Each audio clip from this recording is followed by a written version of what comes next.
Good day mga ka-juicer. This time ay tayo ay mag-juice ng carrots at pipino gamit ang ating slow juicer na Eurum. Okay, simulan na natin. Ito na po. Siyempre, simulan ko sa carrots. Yung magiging sapal nito, ang gagawin natin ay gawa tayo ng yung may itlog, may arena, ukoy. Pwede yun. Gawa tayo ng gano'n. Torta. Torta ba yun, ano? Lagyan natin ng ano kaya? Ano, tuna o giniling? Na maganda. What do you suggest? May giniling ka ba? Siyempre sa palengke meron. At hindi pa naman agad-agad natin yan gagawin ngayon. I-juice muna natin to. Tapos yung sapal niya, siyempre pwede ikabit. Diba? Gagawin natin. Hilawan natin ng hipon. Ano, hilawain ko lang yung maliit yung hipon, no? Panalo yun. Sarap yun. Hindi ko pagsasabayin ng ano, ang pipino tsaka yun. Para mahiwalay ko ito pag dito.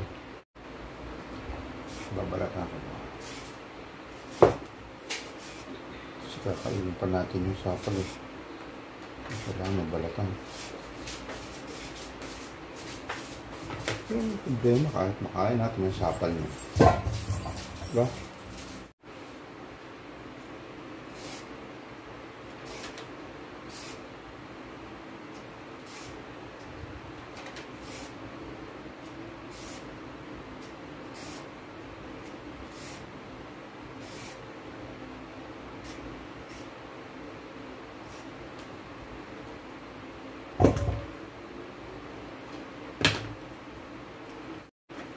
Tayo. Tingnan na.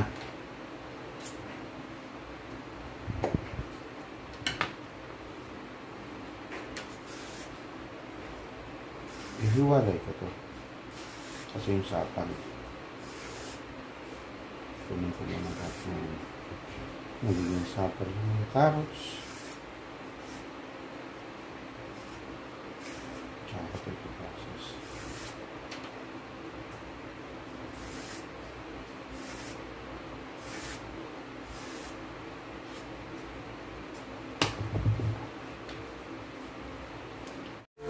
Ingat ka, pahinga, huwag kang masyadong magpupuyat pa. Naramdaman ang puso mo dahan-dahan kung mahuhulog sa'yo. Sa kada araw natin na pag-uusap, meron namumuo. Hindi ko na alam kung ano ang patutunguhan. Ang hiling ko lang naman na ikaw naramdaman. Sana naman mapagbigyan ng tibok ng puso. Bigla na lamang ika'y di naparamdam. Ako ba'y pinasawaan o may ginagawa lang? Sabihin naman ito, saan ba lulugar? Dahil di ko na alam kung ano patutunguhan. Ang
sa